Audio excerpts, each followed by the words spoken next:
Terkait dengan informasi terkini di KPU, pasca Hasyim Asyari dipecat DKPP, kita telah terhubung dengan jurnalis Kompas TV Kika Madona di Gedung KPU RI Jakarta. Kika, hingga saat ini bagaimana proses penggantian dari Ketua KPU RI Hasyim Asyari dan juga bagaimana proses dari KPU untuk memastikan pilkada serentak dapat berjalan sesuai jadwal? Ya, Juno dan juga saudara, untuk memastikan bagaimana jalannya pilkada serentak yang akan berlangsung dalam beberapa waktu dekat ini, kemarin juga sempat disampaikan oleh PLT Ketua KPU Afifuddin bahwa dengan adanya kasus yang menjerat mantan Ketua KPU Hasyim Asyari ini tidak akan ada tahapan pilkada yang kemudian terganggu.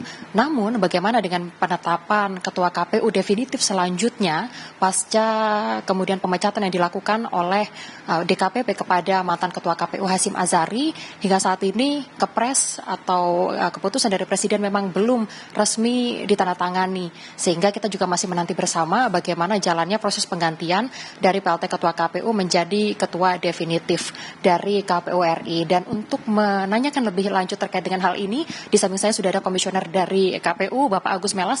Pak, terkait dengan bagaimana proses jalannya kepres ini kan hingga saat ini masih belum ditandatangani untuk pemberhentian Pak Hasyim Asyari ini, apa yang kemudian akan dilakukan dari KPU? Ya, terima kasih.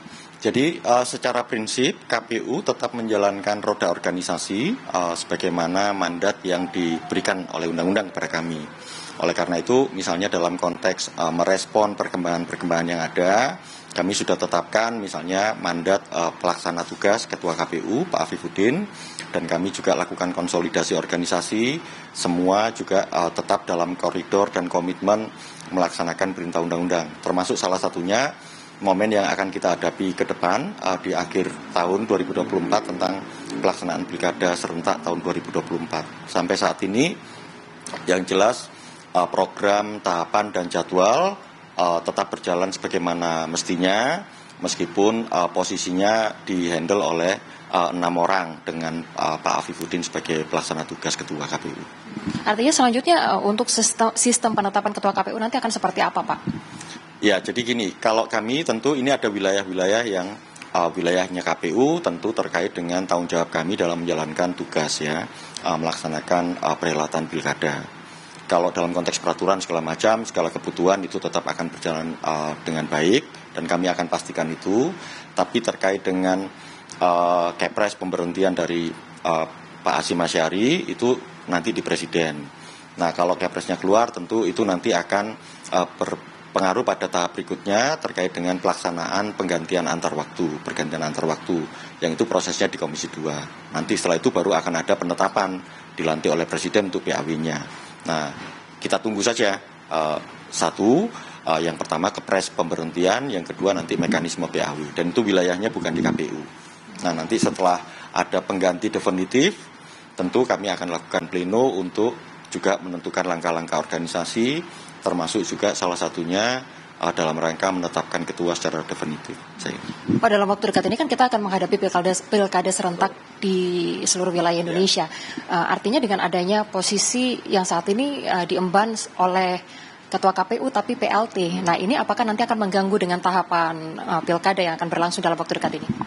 Ya, sejauh ini ya, kalau dalam konteks pelaksanaan beberapa kali pemilu, situasi yang sama juga pernah dialami oleh KPU, di mana ketua KPU-nya dilaksanakan oleh seorang PLT. Dan itu secara prinsip kalau berdasarkan pengalaman, dan saya kira kami juga akan mengalami hal yang sama, relatif tidak mengalami kendala yang berarti untuk itu.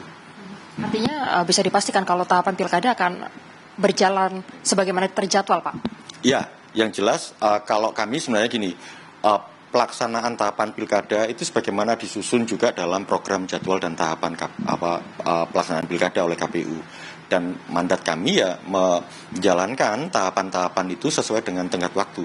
Tidak ada alternatif yang lain di situ. Pak, kalau untuk pergantian dari PLT ke definitif, Ketua KPU definitif, masa waktu, batas waktunya berapa lama sih, Pak? Yang jelas kalau batas waktu sampai definitifnya memang tidak diatur, tapi yang diatur adalah di peraturan KPU nomor 5 tahun 2022, PLT itu bisa menjalankan tugas paling lama 3 bulan dan bisa dipilih lagi untuk 1 kali. Jadi teoritis 6 bulan. Tetapi begini, Yang jelas keputusan tertinggi di KPU itu ada di tangan pleno. Jadi bisa saja nanti sebelum 3 bulan kami sudah bisa melakukan pleno untuk menetapkan ketua KPU secara definitif. Jadi itu ruang geraknya di kami di situ. Terima kasih waktunya bersama kami di Kompas TV. Ya, tadi seperti yang disampaikan bahwa untuk pemilihan dari ketua KPU dari PLT menuju ke definitif ini ada sejumlah aturan yang ada di KPU. Di antaranya adalah masa jabatan dari ketua KPU PLT ini bisa berlangsung selama 3 bulan dan bisa dipilih kembali di 3 bulan berikutnya. Artinya masa PLT ini akan bisa berlangsung 3 bulan sebanyak 2 kali. Sementara itu saudara, untuk ketua KPU definitif hingga saat ini juga masih dinantikan siapa nantinya yang akan kemudian dilantik oleh Presiden. Tentunya kita juga masih akan menanti bagaimana dan kapan waktu dari Presiden untuk kemudian mengeluarkan keputusan Presidennya atau Kepres terkait dengan pemberhentian mantan ketua KPU yaitu Hasyim Azhari, yang mana dari proses ini kemudian nanti akan dilanjutkan dengan pemilihan ketua KPU atau pelantikan ketua KPU secara definitif. Kita tunggu bagaimana prosesnya, Juno. Kembali kepada Anda. Baik, terima kasih atas laporan Anda, jurnalis Kompas TV, Kika Madona dari Gedung KPU RI Jakarta.